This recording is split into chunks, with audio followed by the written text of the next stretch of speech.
Hello Weaver, नमस्कार।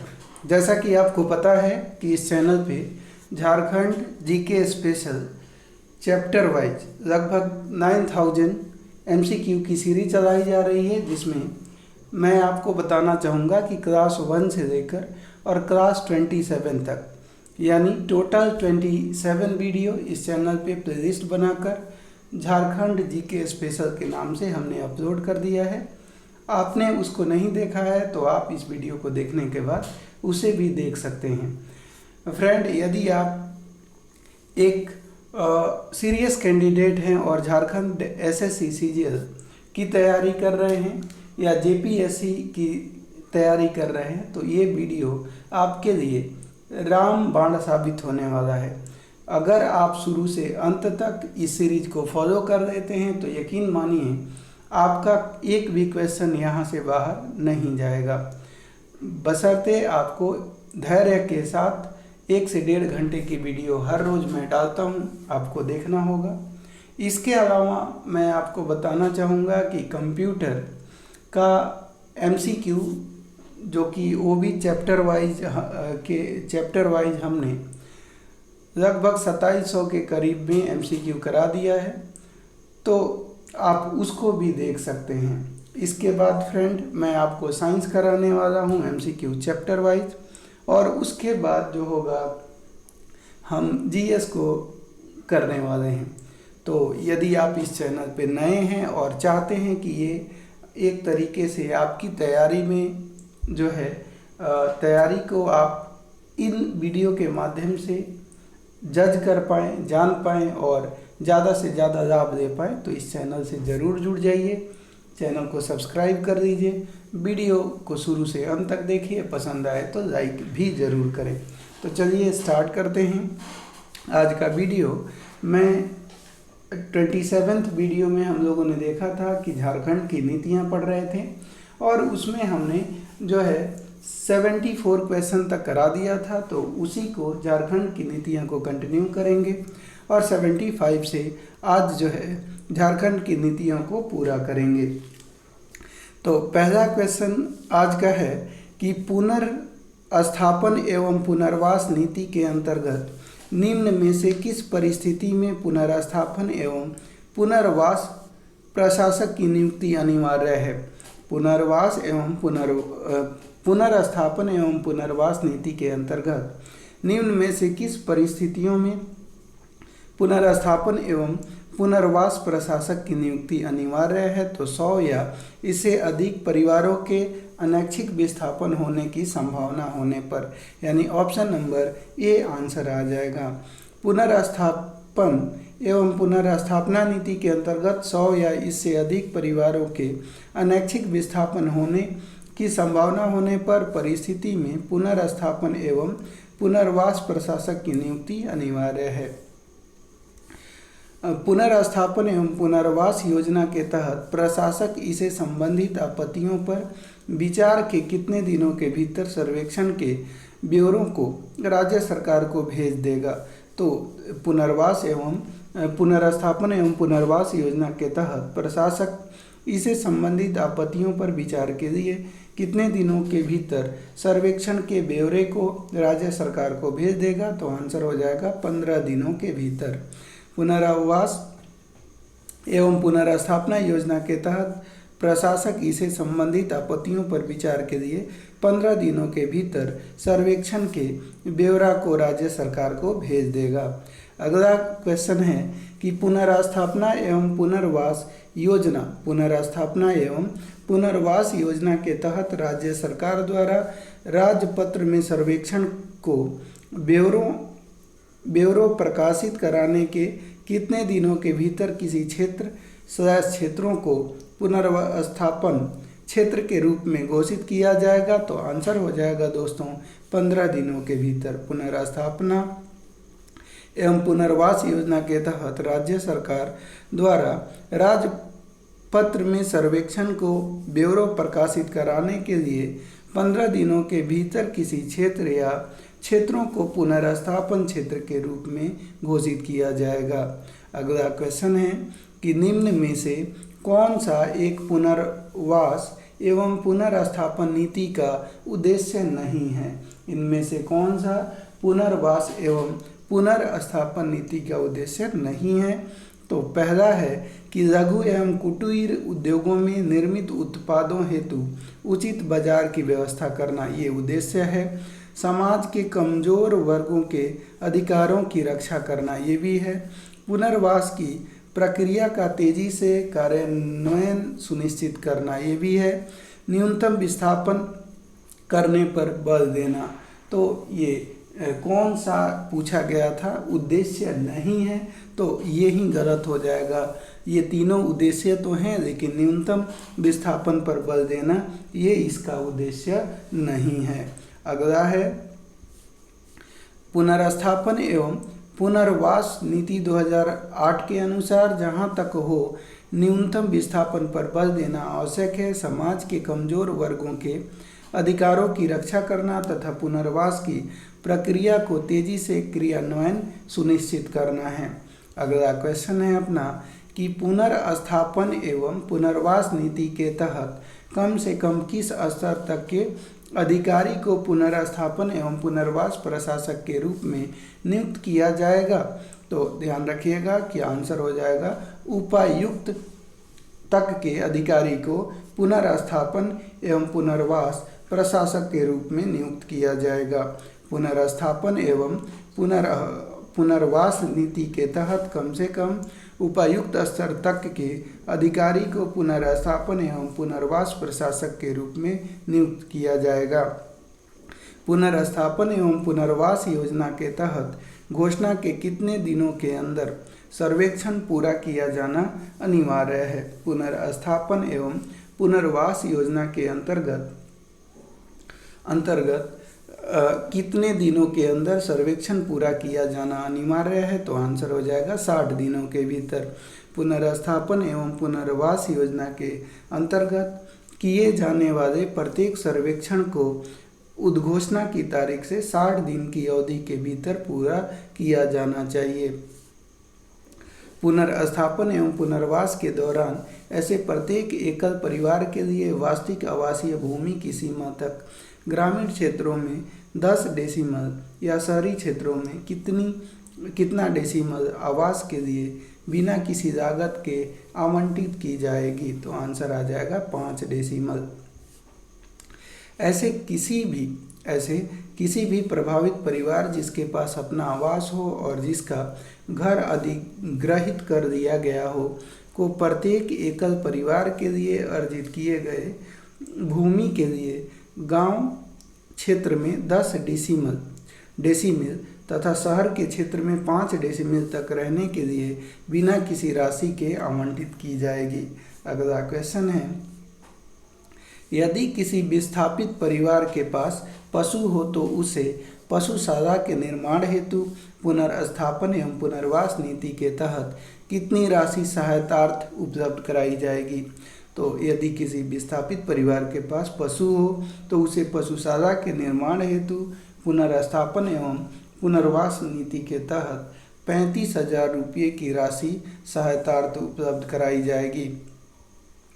यदि किसी विस्थापित परिवार के पास पक्की दुकान या गुमटी है जिसमें वह व्यवसाय करता है तो पुनर्स्थापन एवं पुनर्वास नीति के तहत उसे दुकान के निर्माण हेतु एक मुश्त कितनी राशि उपलब्ध कराए जाने का प्रावधान है? यदि किसी विस्थापित परिवार के पास पक्की दुकान या गुमटी है जिसमें वह व्यवसाय करता है तो पुनर्स्थापन एवं पुनर्वास नीति के तहत उसे दुकान के निर्माण हेतु एक मुश्त कितनी राशि उपलब्ध कराई जाएगी? तो ध्यान रखिएगा 50,000 रुपया। अगला है कि पुनर्स्थापन एवं पुनर्वास योजना के तहत की गई किसी घोषणा को कम से कम कितने समाचार पत्रों में प्रकाशित किया जाना अनिवार्य है? पुनर्स्थापन एवं पुनर्वास योजना के तहत की गई किसी घोषणा को कम से कम कितने समाचार पत्रों में प्रकाशित किया जाना अनिवार्य है? तो ये कम से कम 3 समाचार पत्रों में। पुनर्वास एवं पुनर्स्थापना योजना के तहत की गई प्रत्येक घोषणा को 3 दैनिक समाचार पत्रों में प्रकाशित किया जाएगा, जिनमें से 2 हिंदी भाषा में होंगे जिनका प्रचलन गांवों में या उन क्षेत्रों में होता है जिनके प्रभावित होने की प्रबल संभावना हो। पुनर्स्थापन एवं पुनर्वास नीति 2008 के अनुसार राज्य स्तरीय पुनर्स्थापन एवं पुनर्वास परिषद का अध्यक्ष कौन होगा? तो पुनर्स्थापना एवं पुनर्वास नीति 2008 के अनुसार राज्य स्तरीय पुनर्स्थापना एवं पुनर्वास परिषद का अध्यक्ष कौन होगा? तो आंसर होगा मुख्यमंत्री, ऑप्शन नंबर ए। राज्य स्तर पर पुनर्स्थापन और पुनर्वास परिषद का अध्यक्ष मुख्यमंत्री होगा, जो कि पुनर्स्थापन और पुनर्वास समिति के क्रियाकलापों के संबंध में परामर्श, समीक्षा एवं अनुश्रवण का काम करेगा।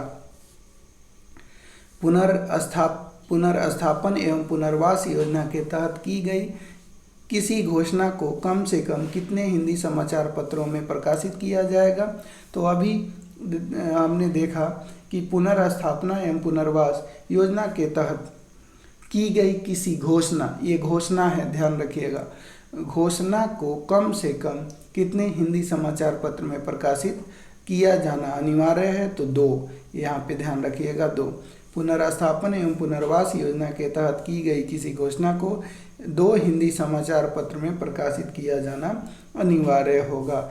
यदि विस्थापन से प्रभावित किसी परिवार को परियोजना में रोजगार मुहैया नहीं कराया गया है तो पुनर्स्थापन एवं पुनर्वास नीति में इसके संबंध में क्या प्रावधान किया गया है? ध्यान रखिएगा कि बोला गया कि यदि विस्थापन में प्रभावित किसी परिवार को परियोजना में रोजगार मुहैया नहीं कराया गया है तो पुनर्स्थापन एवं पुनर्वास नीति में इसके संबंध में क्या प्रावधान किया गया है? तो आंसर हो जाएगा, देख लेते हैं क्या प्रावधान किया गया है। तो पहला है कि प्रत्येक 2 वर्ष पर इस राशि में 500 रुपये की वृद्धि की जाएगी, ये सही है। प्रभावित परिवार के प्रति एकड़ प्रति माह 1000 रुपये की दर से विस्थापन की तिथि से 30 वर्षों तक वित्तीय सहायता उपलब्ध कराई जाएगी, ये भी सही है। अगला देखते हैं, तो यहाँ पे आंसर हो जाएगा ऑप्शन नंबर सी, उपरोक्त दोनों। पुनर्स्थापन एवं पुनर्वास नीति के आधार पर यदि प्रभावित परिवार को परियोजना में काम का अवसर उपलब्ध नहीं कराया गया है अथवा कोई परिवार का सदस्य परियोजना में नियोजन का इच्छुक नहीं है तो प्रभावित परिवार को प्रति एकड़ 1000 रुपये की राशि विस्थापन की तिथि से 30 वर्षों तक उपलब्ध कराई जाएगी। प्रत्येक 2 वर्ष पर इस राशि में 500 रुपये की बढ़ोतरी की जाएगी, ये भी आपको ध्यान रखना है। अगला है, यदि विस्थापन से प्रभावित किसी परिवार को सरकारी भूमि नहीं दी जा सके तो पुनर्स्थापन एवं पुनर्वास नीति के तहत उसे परियोजना या टाउनशिप या इससे सटे क्षेत्र में भूमि उपलब्ध कराने का प्रावधान किया गया है। उसे कितनी भूमि उपलब्ध कराई जाएगी? तो उसे ध्यान रखिएगा, कितनी भूमि उपलब्ध कराई जाएगी? तो उसे अपनी खोई भूमि का 10% भूमि उपलब्ध कराई जाएगी। पुनर्स्थापन एवं पुनर्वास नीति 2008 के आधार पर प्रत्येक ऐसे प्रभावित परिवार जिसे सरकारी जमीन नहीं उपलब्ध किया जा सके अथवा प्राप्त न करे, भूमि अर्जन के कारण खोई हुई भूमि का 1/10वां अंश 10% प्रस्तावित परियोजना या टाउनशिप या इसके सटे हुए क्षेत्र में प्राप्त कर सकेंगे। अगला है कि पुनर्स्थापन एवं पुनर्वास नीति 2008 के अनुसार वैसे प्रभावित परिवार जिनके भूमि का अधिग्रहण किया गया हो, अर्जनकारी निकाय एकल परिवार के कम से कम कितने अर्हता प्राप्त व्यक्ति को अनिवार्य रूप से परियोजना में रोजगार उपलब्ध कराना सुनिश्चित करेगा। पुनर्स्थापन एवं पुनर्वास नीति 2008 के अनुसार वैसे प्रभावित परिवार जिनके भूमि का अधिग्रहण किया गया हो, अर्जनकारी निकाय एकल परिवार के कम से कम कितने अर्हता प्राप्त व्यक्ति को अनिवार्य रूप से परियोजना में रोजगार उपलब्ध कराना सुनिश्चित करेगा? तो 1। पुनर्स्थापना एवं पुनर्वास नीति 2008 के आधार पर प्रत्येक ऐसे प्रभावित परिवार जिनके जमीन का अधिग्रहण किया गया हो, अर्जनकारी निकाय एकल परिवार के एक अर्हता प्राप्त व्यक्ति को अवश्य रूप से परियोजना में रोजगार उपलब्ध कराना सुनिश्चित करेगा। पुनर्स्थापन एवं पुनर्वास नीति 2008 के अनुसार अर्जनकारी निकाय द्वारा अनैच्छिक रूप में विस्थापित परिवारों को विस्थापन की तारीख से 1 वर्ष की अवधि के लिए प्रति माह कितने दिनों की न्यूनतम कृषि मजदूरी के बराबर मासिक जीविका भत्ता प्रदान किया जाएगा। पुनर्स्थापन एवं पुनर्वास नीति 2008 के अनुसार अर्जनकारी निकाय द्वारा अनैच्छिक रूप से विस्थापित परिवार को विस्थापन की तारीख से 1 वर्ष की अवधि के लिए प्रति माह कितने दिनों की न्यूनतम कृषि मजदूरी के बराबर मासिक जीविका भत्ता दिया जाएगा। तो आंसर हो जाएगा 25 दिन। अगला है कि पुनर्स्थापन एवं पुनर्वास नीति 2008 के अनुसार अर्जनकारी निकाय राज्य सरकार द्वारा किए गए निर्णय के अनुसार परियोजना स्थल की परिधि के कितने किलोमीटर के आसपास के भौगोलिक क्षेत्र के विकास हेतु उत्तरदायी होगा। तो 15 किलोमीटर। पुनर्वास एवं पुनर्स्थापना नीति 2008 के आधार पर अर्जनकारी निकाय सरकार द्वारा किए गए निर्णय के अनुसार परियोजना स्थल की परिधि के 15 किलोमीटर के आसपास के भू क्षेत्र के उन्नति हेतु उत्तरदायी होगा तथा इसके कार्य क्षेत्र के साथ सटे हुए क्षेत्रों के सामाजिक आर्थिक उन्नति में भूमिका प्रदान करेगा। प्रत्येक परियोजना जिसमें किसी क्षेत्र के सामूहिक रूप से 100 या इससे अधिक परिवारों का विस्थापन हुआ हो तो शिकायत निवारण तंत्र परियोजना स्तर पर पुनर्स्थापना और पुनर्वास समिति का गठन किया जाएगा। इस समिति का अध्यक्ष निम्न में से किस स्तर के अधिकारी के नीचे अधिकारी नहीं होगा। तो अनुमंडल अधिकारी, ऑप्शन नंबर बी। हर एक परियोजना जिसमें किसी क्षेत्र में सामूहिक रूप से 100 या इससे अधिक परिवारों का अनैच्छिक विस्थापन होता है, इसमें सरकार प्रभावित परिवारों के पुनर्स्थापन और पुनर्वास योजना से क्रियान्वयन की निगरानी व समीक्षा के लिए अनुमंडल पदाधिकारी से या किसी सरकारी अधिकारी की अध्यक्षता में एक कमेटी का गठन करेगी। इसे पुनर्वास और पुनर्स्थापन समिति कहा जाएगा। अगला क्वेश्चन है दोस्तों कि प्रत्येक जिले में राज्य सरकार परियोजना स्तर पर पुनर्स्थापना और पुनर्वास समिति के अंतर्गत आने वाले मामलों को छोड़कर जिले में प्रभावित परिवारों के पुनर्स्थापन और पुनर्वास के कार्य की प्रगति की निगरानी एवं समीक्षा के लिए निम्न में से किसकी अध्यक्षता में एक स्थायी पुनर्स्थापन और पुनर्वास समिति गठित करेगी। प्रत्येक जिले में राज्य सरकार परियोजना स्तर पर पुनर्स्थापना और पुनर्वास समिति के अंतर्गत आने वाले मामले को छोड़कर जिले में प्रभावित परिवारों के पुनर्स्थापन और पुनर्वास के कार्य की प्रगति की निगरानी एवं समीक्षा के लिए निम्न में से किसकी अध्यक्षता में एक अस्थायी पुनर्स्थापन और पुनर्वास समिति गठन करेगी। तो उपायुक्त की अध्यक्षता में।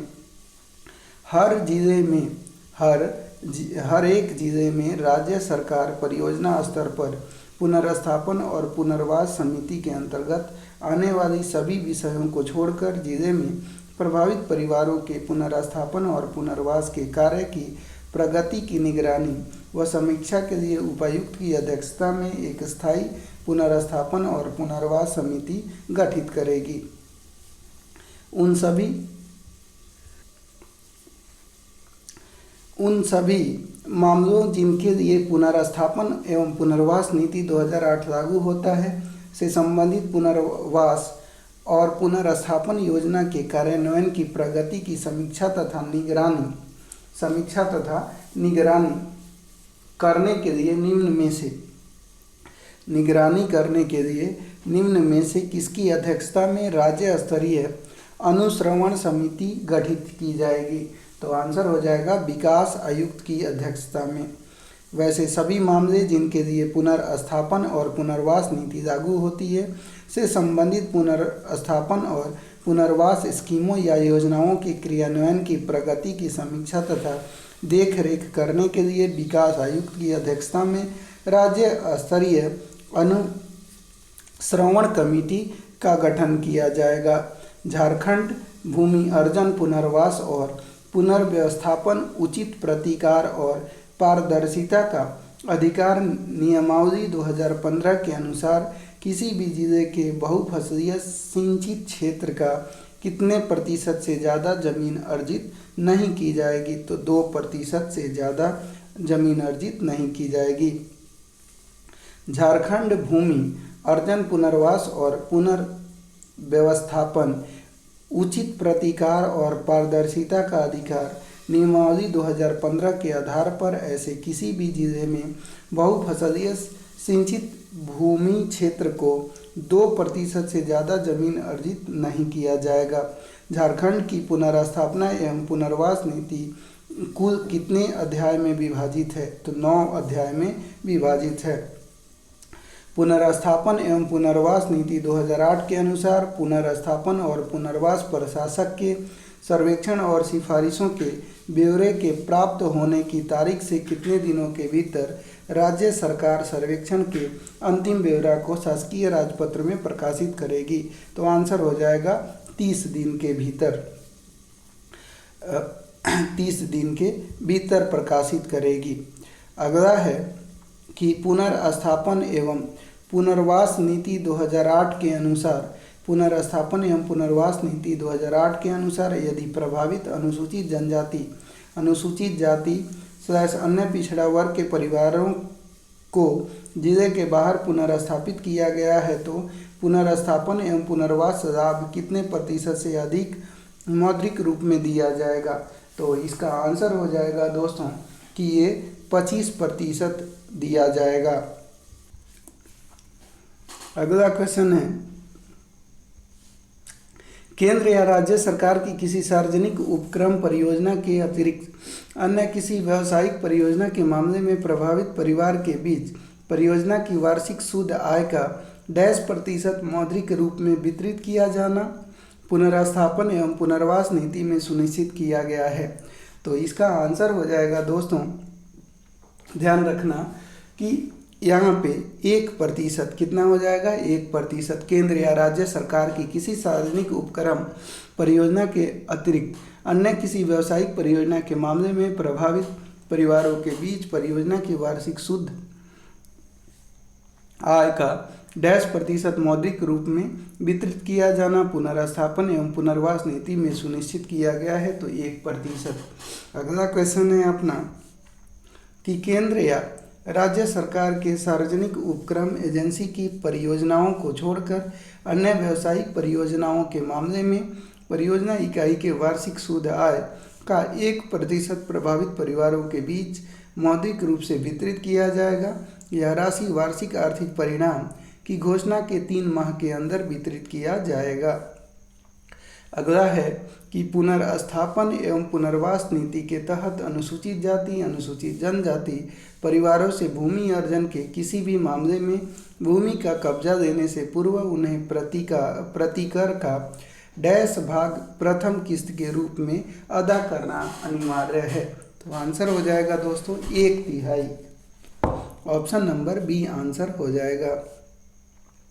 प्रभावित परिवारों से भूमि अर्जन किए जाने के किसी भी मामले में उन्हें प्राप्त प्रतिकार की राशि का 1/3 प्रारंभ में प्रथम किस्त के रूप में अदा किया जाएगा और शेष राशि जमीन पर कब्जा लेने के समय उपलब्ध किया जाएगा।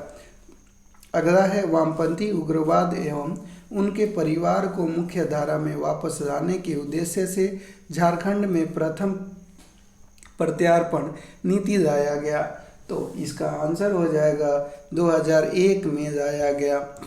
वामपंथी उग्रवाद एवं इनके परिवार को धारा में वापस लाने के उद्देश्य से झारखंड का प्रथम प्रत्यार्पण नीति को 2001 में बनाया गया था। प्रत्यार्पण एवं पुनर्वास नीति 2009 का उद्देश्य निम्न में से क्या है?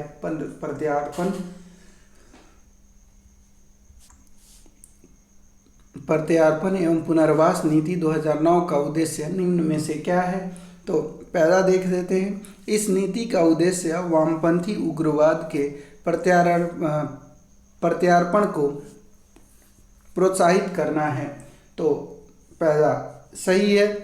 प्रत्यार्पण कर चुके उग्रवादियों को समाज की मुख्य धारा से जोड़ते हुए उनके लिए वैकल्पिक रोजगार की व्यवस्था एवं आर्थिक सहायता उपलब्ध कराना है, ये भी सही है। यानी ऑप्शन नंबर सी आंसर हो जाएगा। अगला क्वेश्चन है अपना,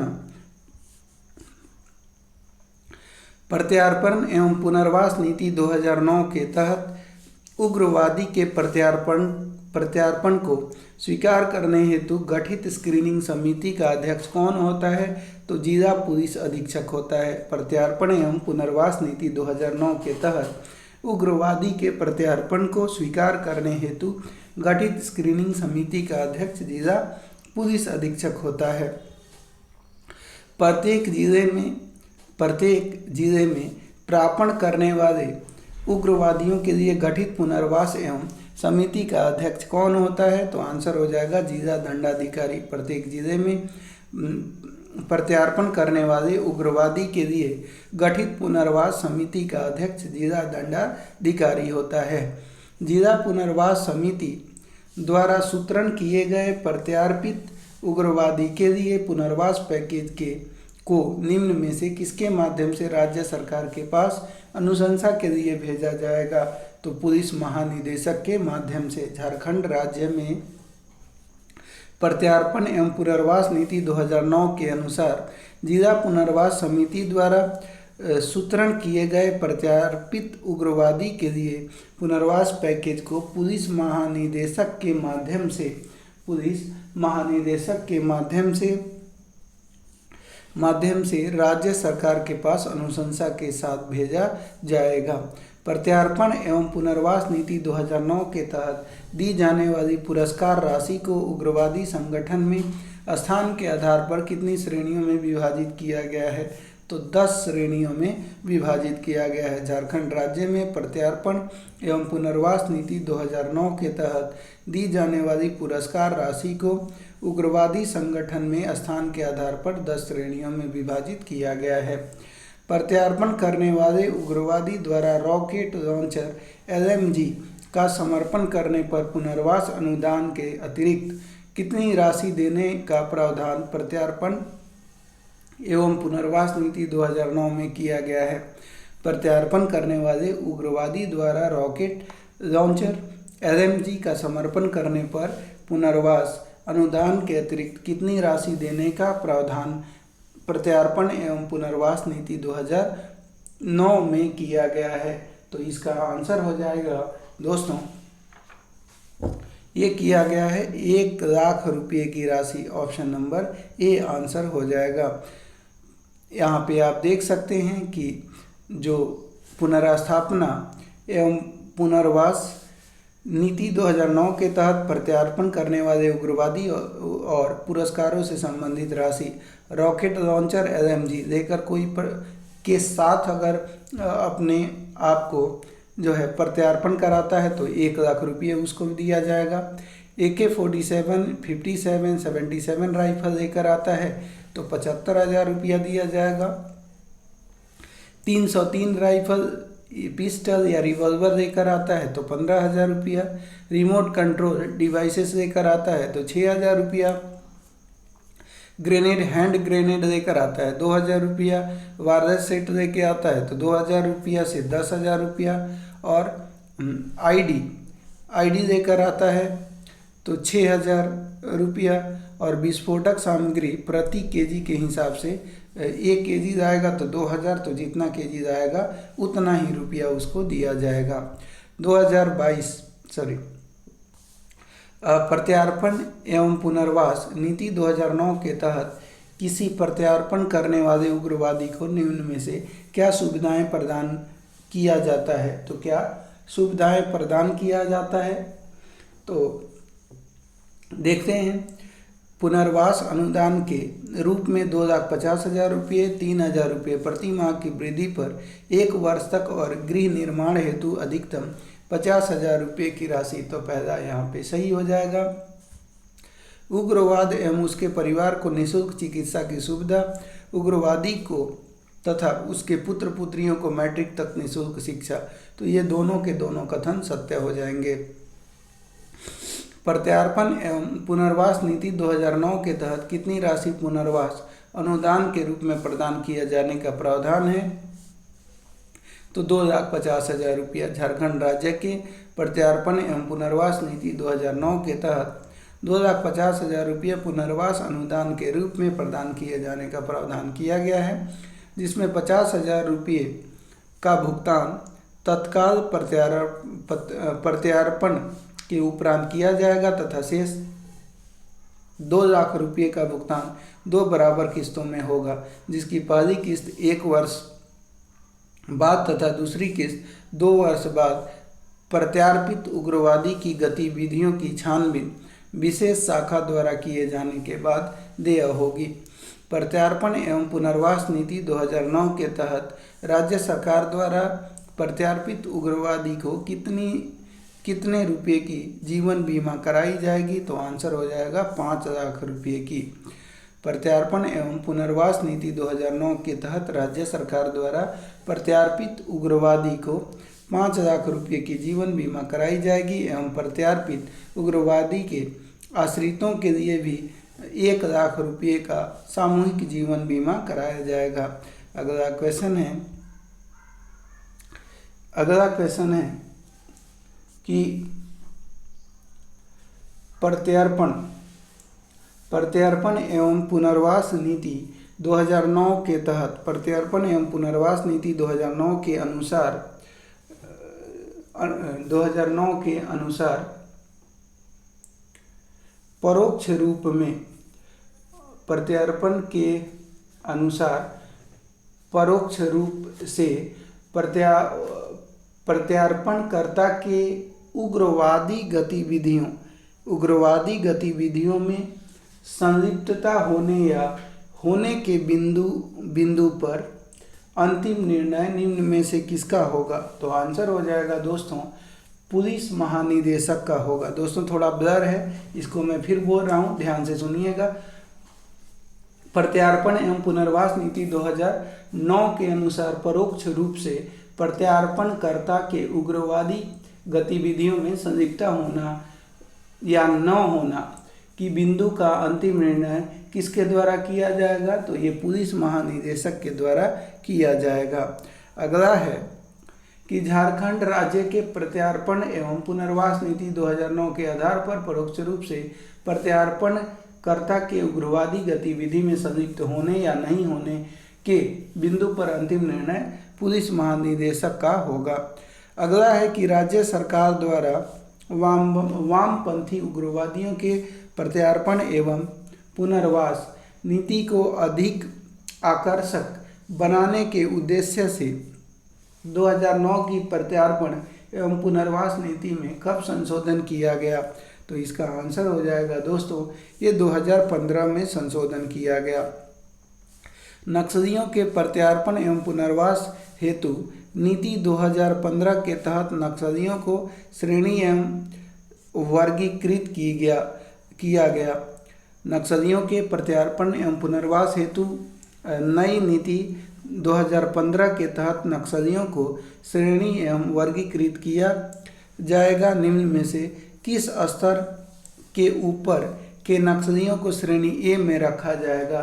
तो आंसर हो जाएगा स्टेट कमांडर के स्तर पर। अगला है कि नक्सलियों के प्रत्यार्पण एवं पुनर्वास हेतु 2018 के तहत किसी प्रत्यार्पण करने वाली श्रेणी ए के अंदर आने वाली उग्रवादी को मिलने वाले सुविधाओं के संबंध में कौन सा कथन सत्य है? तो मिलने वाली सुविधाओं के संदर्भ में कौन सा कथन सत्य है? पुनर्वास अनुदान के रूप में कुल रुपये 5 लाख का भुगतान किया जाएगा, सही है। 5,000 रुपये प्रति माह की वृद्धि पर 1 वर्ष तक व्यवसायिक का प्रशिक्षण दिया जाएगा, ये भी सही है। फिर प्रत्यार्पित नक्सली अथवा उनके बच्चों को स्नातक स्तर की शिक्षा ग्रहण करने हेतु अधिकतम 25,000 रुपये का वार्षिक भुगतान किया जाएगा। तो सभी के सभी यहाँ पे कथन सत्य हो जाएंगे। अगला क्वेश्चन है नक्सलियों के प्रत्यार्पण एवं पुनर्वास हेतु नई नीति 2015 के तहत कितनी राशि पुनर्वास अनुदान के रूप में प्रत्यार्पित श्रेणी बी के उग्रवादी को प्रदान किए जाने का प्रावधान है। नक्सलियों के प्रत्यार्पण एवं पुनर्वास हेतु नई नीति 2015 के तहत कितनी राशि पुनर्वास अनुदान के रूप में प्रत्यार्पित श्रेणी बी के उग्रवादी को प्रदान किए जाने का प्रावधान है? तो 2,50,000 रुपये। नक्सलियों के प्रत्यार्पण एवं पुनर्वास हेतु नई नीति 2015 के तहत कर्तव्य निर्वाह के दौरान उग्रवादी गतिविधियों में मारे गए पुलिसकर्मियों व सरकारी सेवकों के आश्रितों को सरकार द्वारा कितने रुपए की अनुग्रह राशि प्रदान की जाएगी? तो आंसर हो जाएगा 10 लाख रुपये की अनुग्रह राशि प्रदान की जाएगी। झारखंड के नक्सलियों के प्रत्यार्पण एवं पुनर्वास हेतु नई नीति 2015 के तहत कर्तव्य निर्वाह के दौरान उग्रवादी गतिविधियों में मारे गए पुलिसकर्मियों व सरकारी सेवकों के आश्रितों को सरकार द्वारा 10 लाख रुपये की अनुग्रह राशि प्रदान की जाएगी। नक्सलियों के प्रत्यार्पण एवं पुनर्वास हेतु नई नीति 2015 के तहत उग्रवादी गतिविधियों के दौरान मारे जाने वाले केंद्रीय अर्धसैनिक बल के कर्मी के आश्रितों को केंद्र सरकार द्वारा रुपये 7,50,000 की अनुग्रह राशि प्रदान की जाती है। राज्य में प्रतिनियुक्त ऐसे कर्मियों को झारखंड सरकार द्वारा कितने रुपये की अनुग्रह राशि प्रदान की जाती है? तो कितने रुपये की अनुग्रह राशि प्रदान की जाती है? तो ध्यान रखना है यहाँ पे कितने रुपये की अनुग्रह राशि प्रदान की जाती है? तो आंसर हो जाएगा दोस्तों 2,50,000 रुपये की। अगला क्वेश्चन है झारखंड के नक्सलियों के प्रत्यार्पण एवं पुनर्वास हेतु नई नीति 2015 के तहत उग्रवादी गतिविधियों के दौरान मारे जाने वाले केंद्रीय अर्धसैनिक बल के कर्मी के आश्रितों को केंद्र सरकार द्वारा 7,50,000 रुपये की राशि प्रदान की जाती है। राज्य में प्रतिनियुक्त ऐसे कर्मियों को झारखंड सरकार द्वारा 2,50,000 रुपये की अनुग्रह राशि प्रदान की जाती है ताकि उग्रवादी गतिविधियों में मारे जाने वाले राजकर्मियों की भांति ही इन्हें एक समान अनुग्रह राशि के रूप में 10 लाख रुपये प्राप्त हो सकें। झारखंड राज्य में शौर्य पुरस्कारों से अलंकृत सैनिकों को नगद पुरस्कार, जमीन के बदले नगद राशि एवं वार्षिक एन्युटी के बदले एक मुश्त राशि का भुगतान किया जाता है। ऐसे में एक परमवीर चक्र विजेता को कितनी राशि प्रदान की जाती है? तो परमवीर चक्र विजेता को 30 लाख रुपये की राशि प्रदान की जाती है। ऑप्शन नंबर बी आंसर हो जाएगा। तो यहाँ पे देख सकते हैं कि शौर्य पुरस्कारों से सम्मानित राज्य के सैनिकों हेतु कुछ अनुदान यहाँ पे अनुदान की राशि दी गई है। तो परमवीर चक्र वाले को 30 लाख, अशोक चक्र 20 लाख, महावीर चक्र 20 लाख, सर्वोत्तम युद्ध सेवा मेडल 12 लाख, कीर्ति चक्र 10 लाख, वीर चक्र 10 लाख, परम विशिष्ट सेवा मेडल 8 लाख, शौर्य चक्र 7 लाख, उत्तम युद्ध सेवा मेडल 7 लाख, युद्ध सेवा मेडल 5 लाख, अति विशिष्ट सेवा मेडल 4 लाख और सेना, नौसेना, वायुसेना मेडल 3 लाख और 3 लाख के अलावा विशिष्ट सेवा मेडल 2 लाख और मेंशन इन डिस्पैच 1 लाख रुपया। तो इस तरह से ध्यान रखना है। वीर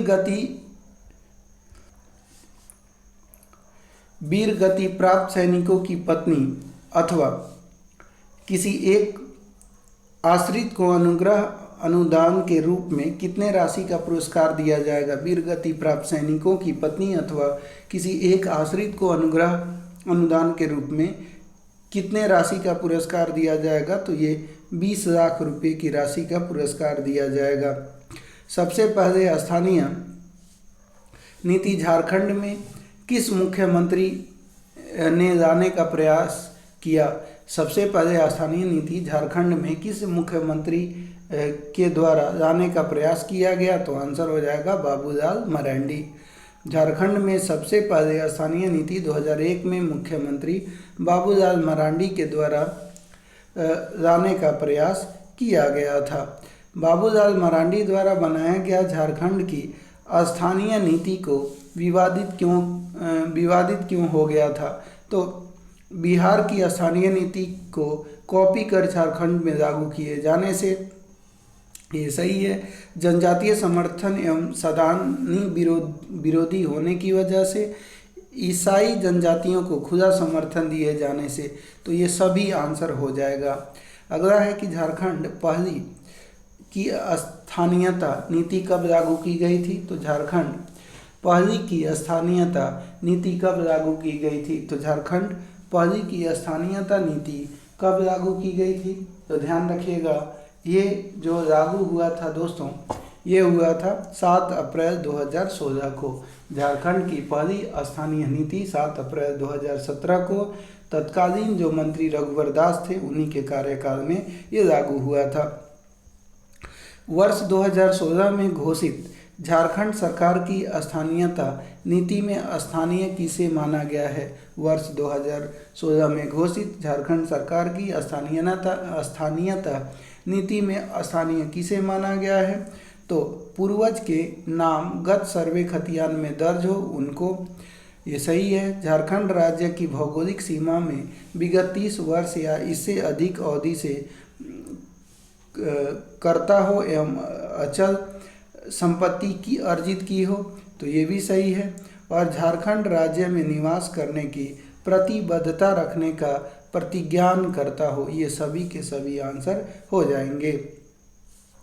झारखंड की स्थानीय नीति बनाने के समय स्थानीय भूमिहीनों के मामले भी उठे थे, उनकी पहचान के लिए क्या उपाय किया गया? तो उनकी पहचान के लिए संबंधित ग्राम सभा द्वारा उनकी पहचान की जाएगी। तो ध्यान रखिएगा, झारखंड की स्थानीय नीति बनाने के समय स्थानीय भूमिहीनों के मामले में भी सवाल उठे थे और उनकी पहचान के लिए क्या उपाय किया गया? तो उसकी पहचान के लिए संबंधित ग्राम सभा द्वारा उनकी पहचान करी जाएगी। ध्यान रखिएगा। झारखंड स्थानीयता नीति 2016 के अनुसार वैसे स्थानीय जो भूमिहीन हैं उनकी पहचान के लिए कौन सा नियम बनाया गया? झारखंड स्थानीयता नीति 2016 के अनुसार वैसे स्थानीय जो भूमिहीन हैं उनकी पहचान के लिए कौन सा नियम बनाया गया? तो प्रचलित भाषा, संस्कृति और परंपरा, सभी के सभी आंसर हो जाएंगे। झारखंड स्थानीयता नीति 2016 के अनुसार वैसे स्थानीय जो भूमिहीन हैं उनकी पहचान के लिए प्रचलित भाषा, संस्कृति एवं परंपरा को बनाया गया। झारखंड में अभी तक स्थानीय नीति स्पष्ट रूप से बन पाने का क्या कारण है? झारखंड में अभी तक स्थानीय नीति स्पष्ट रूप से नहीं बन पाने का क्या कारण है? तो वर्गीय सोच, एक पक्षीय निर्णय, नेताओं में व्यवहारिक अनुभवों की भारी अभाव, तो सभी के सभी ये कारण हैं। वर्ष 2016 में घोषित मुख्यमंत्री रघुवर दास की स्थानीय नीति विवादित क्यों हो गया? तो वर्ष 2016 में घोषित रघुवर दास की स्थानीय नीति विवादित क्यों हो गया? तो ध्यान रखिएगा, इस नीति में रघुवर दास की सरकार ने 13 अनुसूचित क्षेत्रों के निवासियों के लिए तृतीय एवं चतुर्थ वर्गीय नौकरी के लिए आरक्षित कर दिया। सही है। गैर अनुसूचित क्षेत्र के निवासियों ने बाहरी लोगों को उनके क्षेत्र में नौकरी दिए जाने का विरोध करने लगे, तो ये दोनों जो होंगे ये सत्य हो जाएंगे। तो आंसर हो जाएगा ऑप्शन नंबर सी। झारखंड के अनुसूचित क्षेत्र में तृतीय एवं चतुर्थ वर्गीय नौकरियों के लिए अनुसूचित जनजातियों के लिए कितने वर्षों के लिए आरक्षित किया गया है? झारखंड के अनुसूचित क्षेत्र में तृतीय एवं चतुर्थ वर्गीय नौकरियों के लिए अनुसूचित जनजातियों के लिए कितने वर्षों के लिए आरक्षित किया गया है? तो ये आपको ध्यान रखना है कि ये 10 वर्षों के लिए आरक्षित किया गया है। अगला है कि झारखंड में खाद्य और सार्वजनिक वितरण विभाग का मुख्य उद्देश्य है। झारखंड में खाद्य एवं सार्वजनिक वितरण विभाग का मुख्य उद्देश्य है, तो मुख्य उद्देश्य खाद्य सुरक्षा सुनिश्चित करना, न्यूनतम समर्थन मूल्य एवं खाद्यान्नों की पर्याप्त खरीद, भंडारण तथा खाद्यान्न वितरण करना, चीनी तथा तेल की उपलब्धता सुनिश्चित करना। उपरोक्त सभी आंसर हो जाएंगे। ऑप्शन नंबर डी इसका आंसर होगा। खाद्य सुरक्षा अधिनियम का लक्ष्य 76% ग्रामीण जनसंख्या को खाद्य सुरक्षा प्रदान करना, परंतु झारखंड में इसकी संख्या 86.48% लोगों को खाद्य सुरक्षा प्रदान करना है। और इस सुरक्षा कानून में गांव के निम्न आय के लोगों तक खाद्यान्न उपलब्ध हो सके तथा गांव के गरीब लोगों में खाद्य के मामले में खाद्य सुरक्षा की भावना उत्पन्न हो सके, तो ध्यान रखिएगा। अगला है झारखंड में खाद्य सुरक्षा अधिनियम का लक्ष्य है। झारखंड में खाद्य सुरक्षा अधिनियम का लक्ष्य है तो गांव के गरीब लोगों तक खाद्य उपलब्ध हो सके, यही लक्ष्य है। फिर दूसरा जो है राज्य के ग्रामीण आबादी के 86.48% लोगों को खाद्य सुरक्षा प्रदान करना, तो ये भी इसका लक्ष्य है। और गांव के गरीब लोगों में खाद्य के मामले में असुरक्षा की भावना उत्पन्न न हो सके, ये भी लक्ष्य है। तो आंसर जो होगा सभी के सभी कथन सत्य हो जाएंगे। जन वितरण प्रणाली के अंतर्गत 5 अलग अलग किस्म की श्रेणियों में लाभुकों को लाभ दिया जाता था, लेकिन खाद्य सुरक्षा अधिनियम लागू हो जाने के बाद इन श्रेणियों को हटाकर राज्य में अब निम्न में से किसका श्रेणी बनाया गया है। तो जन वितरण प्रणाली के अंतर्गत 5 अलग अलग किस्म की श्रेणियों में लाभुकों को लाभ दिया जाता था, लेकिन खाद्य सुरक्षा अधिनियम लागू हो जाने के बाद इन श्रेणियों को हटाकर राज्य में अब जो है अंत्योदय और प्राथमिकता समूह बनाया गया है, यानी ऑप्शन नंबर सी आंसर हो जाएगा। अगला क्वेश्चन है दोस्तों, अगला क्वेश्चन है आपका कि अंत्योदय श्रेणी के अंतर्गत प्रति माह प्रति परिवार कितने किलो अनाज देना निश्चित किया गया है। तो 35 किलो। अंत्योदय श्रेणी के अंतर्गत प्रति माह प्रति परिवार को 35 किलो अनाज देना सुनिश्चित किया गया है। प्राथमिकता समूह के अंतर्गत प्रति माह परिवार के प्रति व्यक्ति को कितने किलो अनाज देना निश्चित किया गया है। तो आंसर हो जाएगा 5 किलो अनाज। अगला है कि खाद्य सुरक्षा अधिनियम के अंतर्गत भारत सरकार राज्यों को चावल 3 रुपये प्रति किलो, गेहूं 2 रुपये प्रति किलो तथा मोटे अनाज 1 रुपया प्रति किलो देती है। झारखंड में पहले से ही गरीबों को 1 रुपये प्रति किलो की दर से चावल उपलब्ध कराती है। ऐसे में झारखंड सरकार ने क्या निर्णय लिया है, तो ध्यान रखिएगा झारखंड सरकार ने क्या निर्णय लिया है, तो देख लेते हैं। झारखंड सरकार ने अतिरिक्त राशि का वहन राज्य सरकार के रूप में करेगी। तो ऑप्शन नंबर यहाँ पे सी आंसर हो जाएगा। झारखंड में जन वितरण प्रणाली के अंतर्गत अंत्योदय बीपीएल एवं अतिरिक्त बीपीएल को 1 रुपये प्रति किलो की दर से चावल उपलब्ध कराया जाता रहा है। ऐसे में राष्ट्रीय खाद्य सुरक्षा अधिनियम के अंतर्गत 3 रुपये की दर से चावल उपलब्ध कराने पर लाभार्थियों को नुकसान होता है। इन बातों को ध्यान में रखकर राज्य सरकार ने चावल एवं गेहूं की दर 1 रुपये किलो ही रखने का निर्णय लिया है। इसके लिए अतिरिक्त राशि का वहन राज्य सरकार सब्सिडी के रूप में करेगी। झारखंड में खाद्य सुरक्षा कानून से राज्य के कितनी जनता लाभान्वित होंगे। तो झारखंड में खाद्य सुरक्षा कानून से राज्य के कितने जनता लाभान्वित होंगे, तो 2,65,00,000। झारखंड राज्य में खाद्य सुरक्षा कानून से राज्य का कुल आबादी का 80.16% लोगों को खाद्य सुरक्षा से जोड़ा जाएगा, जो 2.65 करोड़ लोग होते हैं। इस अधिनियम के अंतर्गत झारखंड की 86.48% ग्रामीण जनसंख्या 60.20% शहरी जनसंख्या को इस योजना से जोड़ा जा चुका है।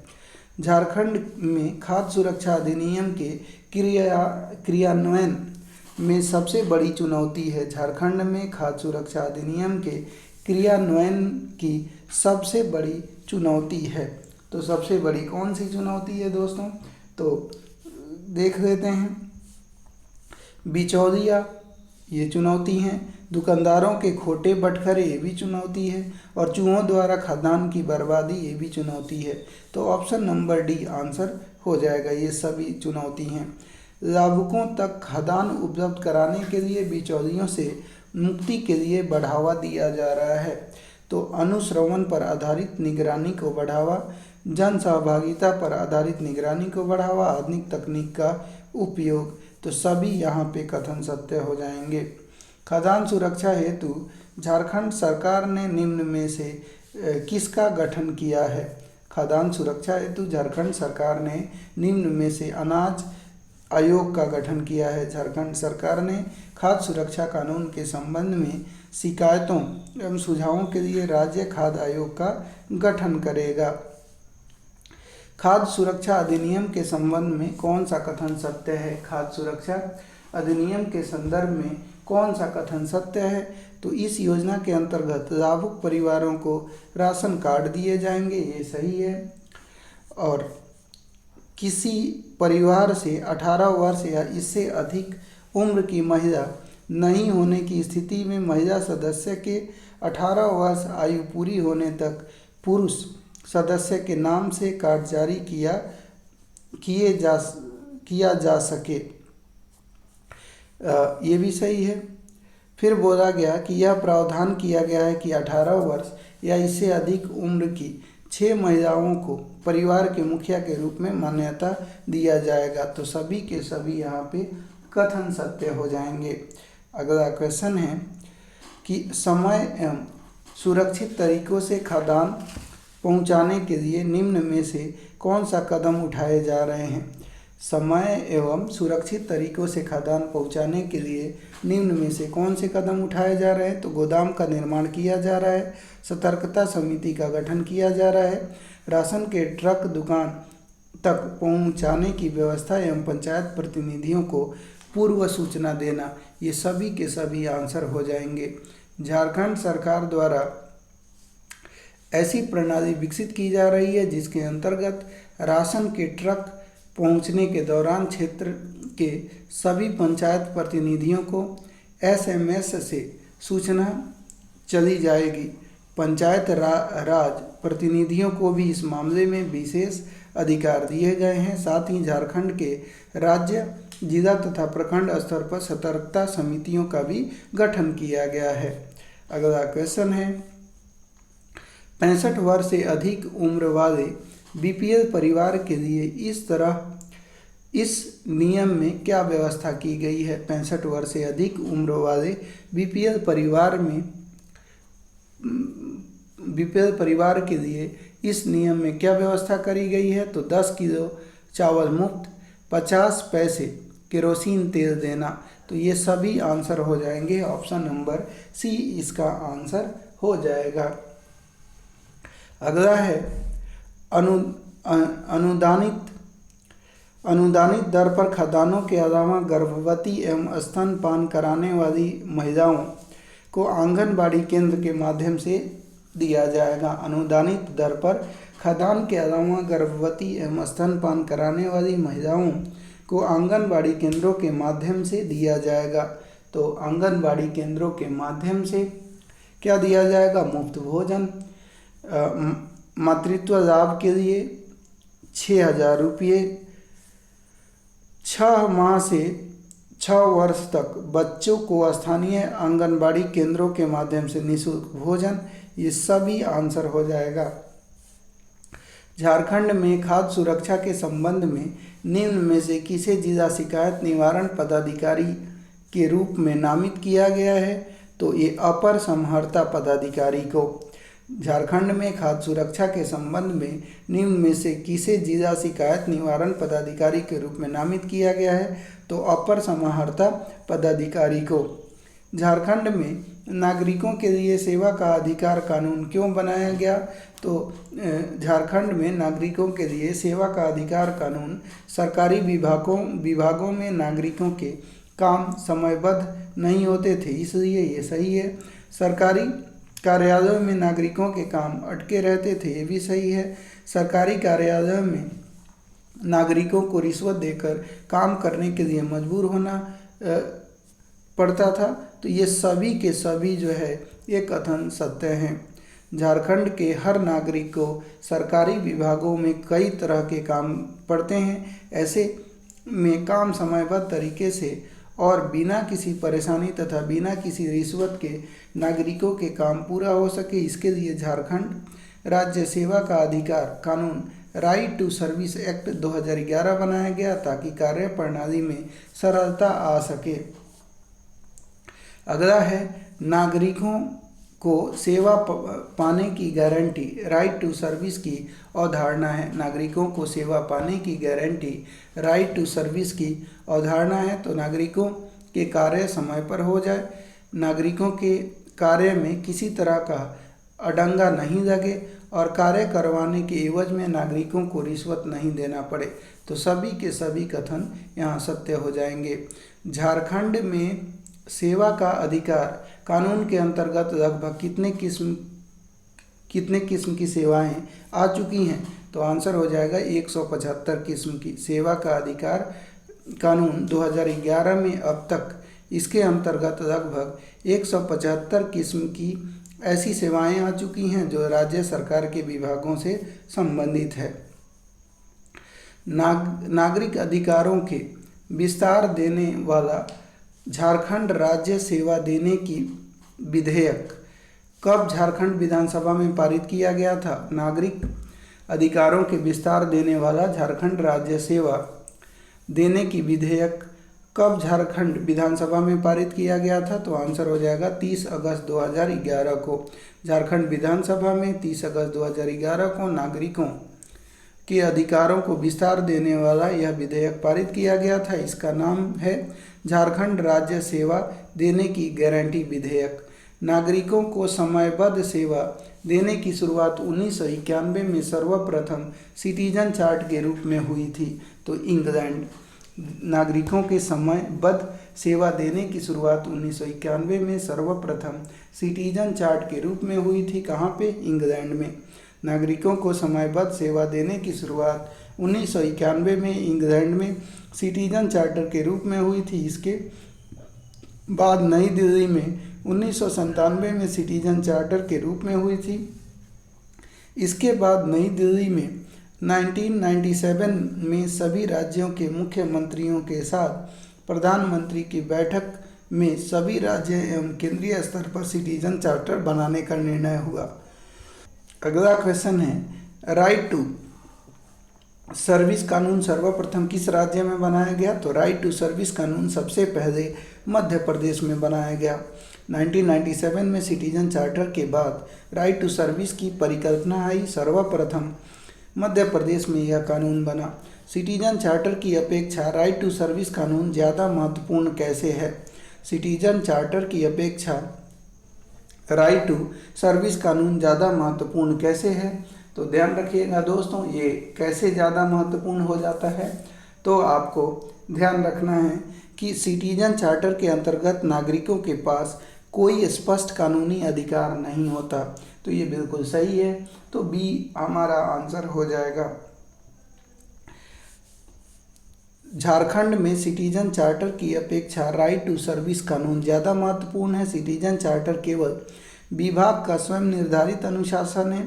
इसे लागू कराने के लिए नागरिकों के पास कोई स्पष्ट कानूनी अधिकार नहीं होता, लेकिन राइट टू सर्विस ने इसे नागरिक को अधिकार का दर्जा मिल जाता है। झारखंड राज्य का अधिकार कानून 2011 के संबंध में कौन सा कथन सत्य है? झारखंड राज्य का अधिकार कानून 2011 के संदर्भ में कौन सा कथन सत्य है? तो प्रत्येक काम के लिए एक पदाधिकारी की सेवा अधिकारी के तौर पर जिम्मेदार बनाया गया है। बिल्कुल सही है। किसी भी सेवा के लिए आवेदन जमा करने पर इसकी पावती रसीद मिलेगी, ये भी सही है। अगर आवेदन जमा करने के समय आवश्यक दस्तावेज संलग्न नहीं किया गया है तो उसकी जानकारी संबंधित सेवा अधिकारी द्वारा नागरिक को दी जाएगी, ये भी सही है। यानी उपरोक्त सभी कथन सत्य हो जाएंगे। अगर नागरिक का काम निर्धारित समय पर नहीं हुआ तो कितने दिनों के भीतर प्रथम अपील कर सकता है। अगर नागरिक का काम निर्धारित समय पर नहीं हुआ तो कितने दिनों के भीतर प्रथम अपील कर सकता है, तो 1 माह के भीतर। झारखंड राज्य में सेवा का अधिकार कानून 2011 में सेवा प्रदान करने के लिए जितना भी समय निर्धारित किया गया है उस समय सीमा के बाद अगले 1 माह के भीतर अपील करनी होती है।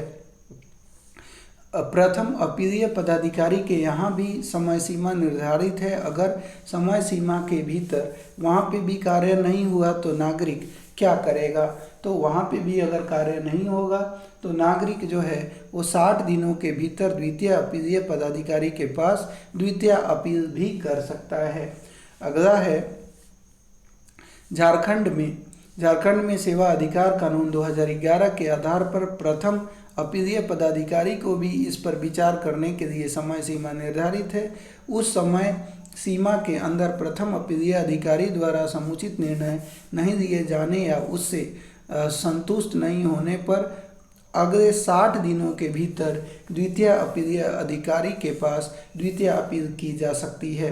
अगला है द्वितीय अपीलीय अधिकारी मामले की जांच करके सेवा अधिकारी अथवा प्रथम अपीलीय अधिकारी अथवा दोनों पर कितना जुर्माना लगा सकता है, तो ये 500 रुपये और 5000 रुपये तक का जुर्माना लगा सकता है। अगला झारखंड में सेवा का अधिकार कानून 2011 के आधार पर द्वितीय अपीलीय अधिकारी इस मामले की जांच करके सेवा अधिकारी अथवा प्रथम अपीलीय अधिकारी अथवा दोनों पर 500 रुपये से लेकर 5000 तक जुर्माना लगा सकता है। प्रथम अथवा द्वितीय अपीलीय की तिथि के संबंध में कितने दिनों में नागरिकों को सूचना मिलेगी।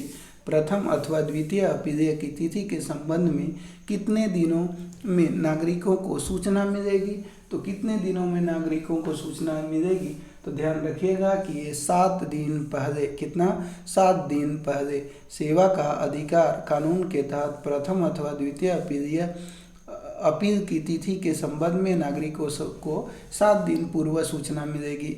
झारखंड राज्य सेवा का अधिकार कानून 2011 के संबंध में कौन सा कथन सत्य है, तो आंसर हो जाएगा दोस्तों कि प्रथम अपीलीय अधिकारी अथवा दोनों पर 500 रुपये से लेकर 5000 रुपये तक जुर्माना लगा सकता है। पहला यहाँ पे सही है। दूसरा देखते हैं, जुर्माने की यह राशि संबंधित पदाधिकारी के वेतन से काट दी जाएगी, तो ये भी सही है।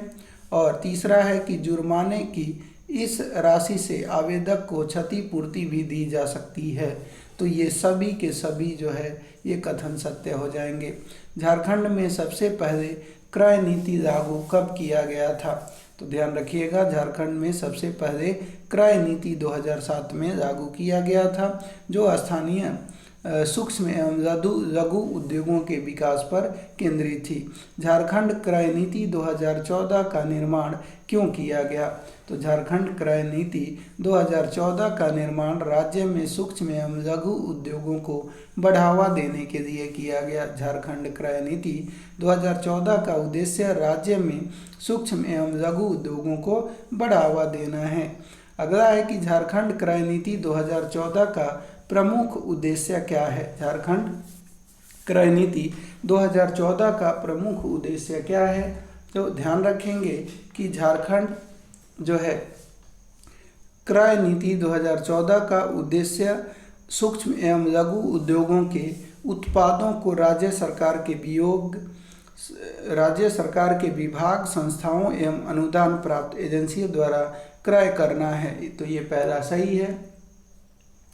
दूसरा है राज्य के सूक्ष्म एवं लघु उद्योगों को प्रतिस्पर्धी बनाना इस नीति का प्रमुख ध्येय है, तो ये भी सही है।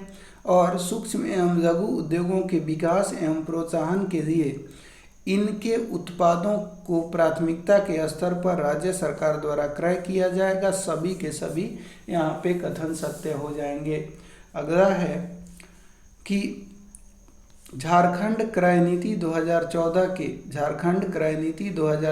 के अनुसार जिन कंपनियों में सरकार की 50% हिस्सेदारी है उन्हें अपने पूर्ण क्रय का कम से कम कितने प्रतिशत सूक्ष्म एवं लघु उद्योग के उत्पादों को 3 वर्ष की अवधि तक क्रय करना होगा? तो 20%। झारखंड क्रय नीति 2014 का मुख्य उद्देश्य जिन कंपनियों में राज्य सरकार की 50% या अधिक हिस्सेदारी है उन्हें वर्ष 2014-15 में उसके आगामी 3 वर्ष तक अपने कुल क्रय का न्यूनतम 20% सूक्ष्म एवं लघु उत्पाद के रूप में क्रय करना अनिवार्य है और यह 3 वर्ष की अवधि तक करना होगा। अगला है कि झारखंड क्रय नीति 2014 के तहत सूक्ष्म एवं लघु उत्पाद इकाइयों में निर्धारित वार्षिक 20% के क्रय लक्ष्य के कितने प्रतिशत अनुसूचित जाति अनुसूचित जनजाति के स्वामित्व वाले इकाइयों हेतु नियत कर दिया गया है? तो आंसर हो जाएगा 20%।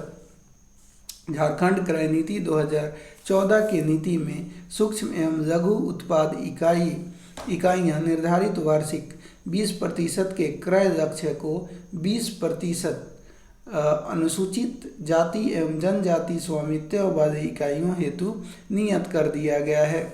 सूक्ष्म एवं लघु इकाइयों को भुगतान में विलंब होने पर इसके समाधान हेतु MSMED एक्ट 2006 के तहत निम्न में से किसका गठन किया गया है? तो सूक्ष्म एवं लघु इकाइयों को भुगतान में विलंब करने पर इसके समाधान हेतु MSMED एक्ट 2006 के तहत निम्न में से सूक्ष्म एवं लघु उद्योग विकास परिषद का गठन किया गया है। झारखंड क्रय नीति 2014 के तहत सूक्ष्म एवं लघु इकाइयों के भुगतान में विलंब होने पर इसके समाधान हेतु MSMED एक्ट 2006 के तहत सूक्ष्म एवं लघु उद्योग सुविधा परिषद का गठन किया गया है। अगला है कि झारखंड पर्यावरणीय पर्यटन नीति का मुख्य उद्देश्य क्या है? झारखंड पर्यावरणीय पर्यटन नीति का मुख्य उद्देश्य राज्य में पर्यटकों की संख्या बढ़ाना, रोजगार के अवसरों का निर्माण करना, राज्य की आय में वृद्धि करना, ये सभी इसका उद्देश्य है।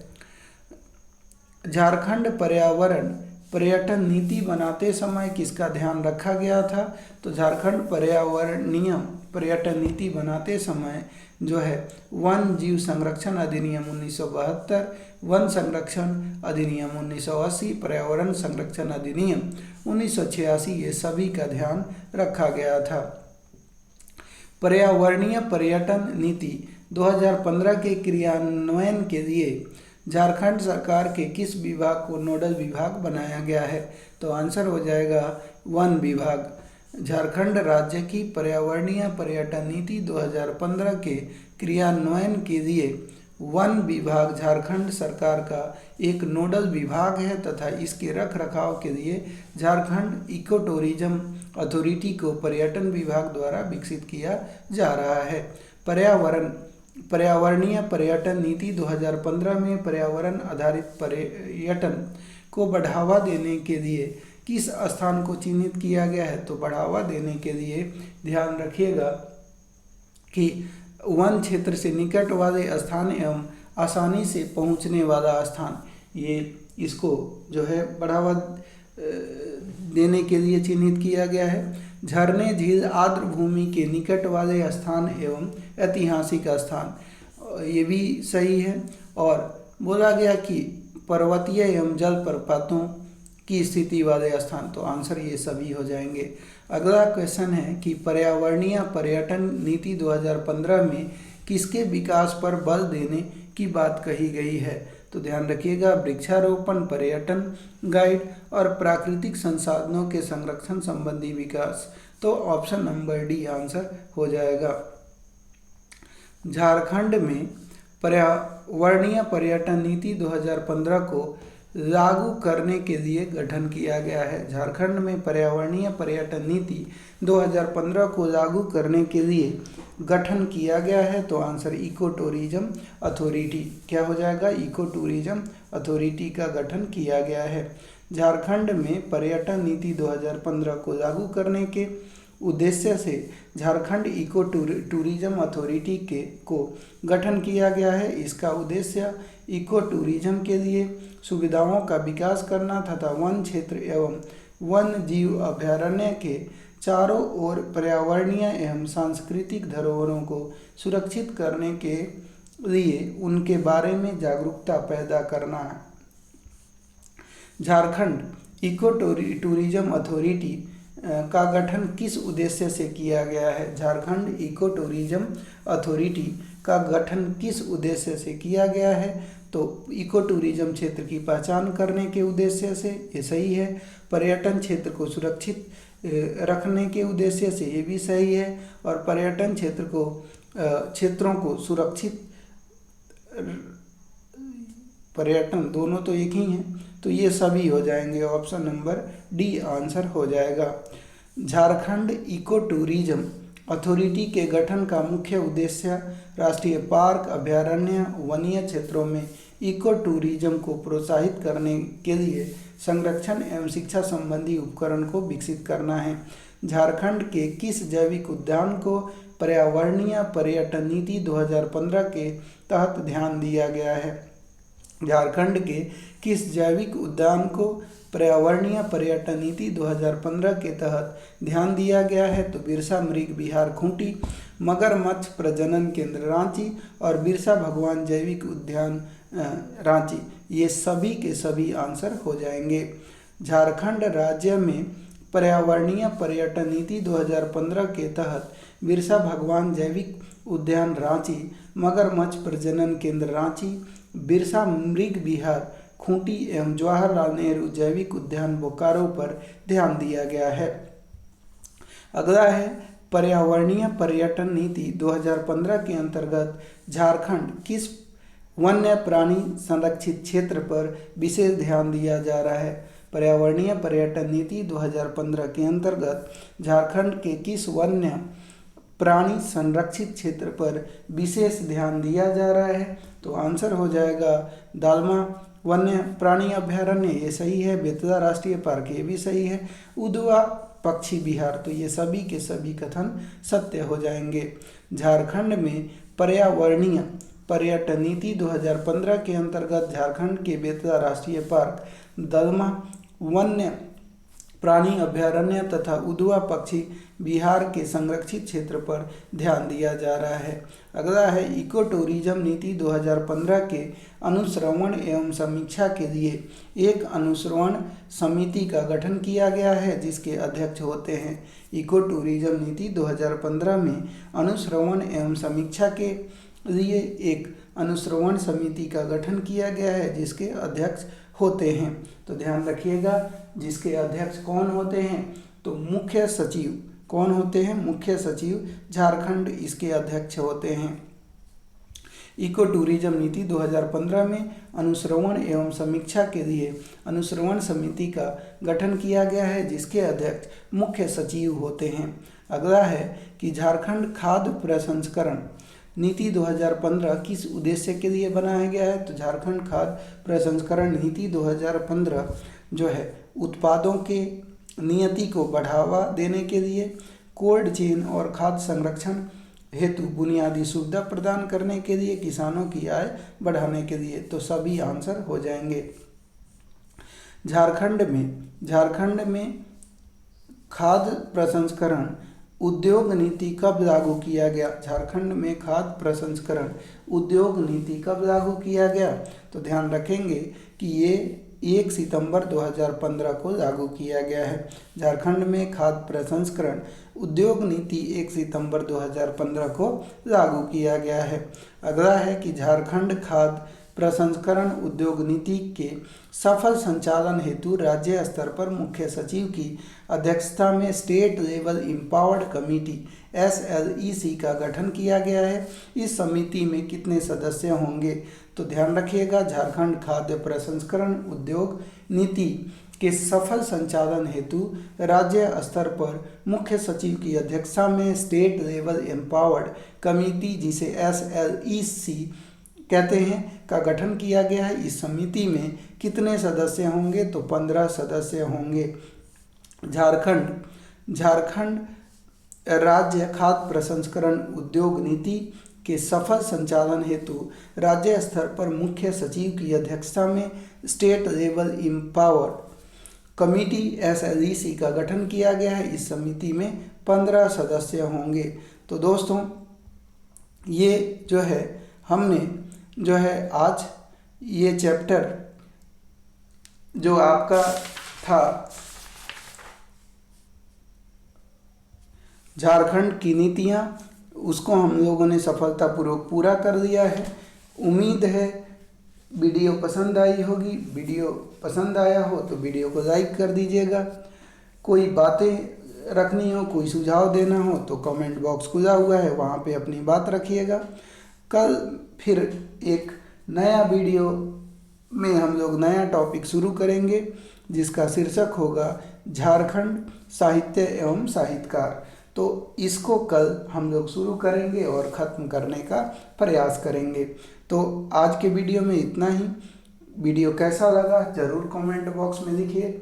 मिलते हैं कल नए वीडियो के साथ, तब तक के लिए धन्यवाद। Take care.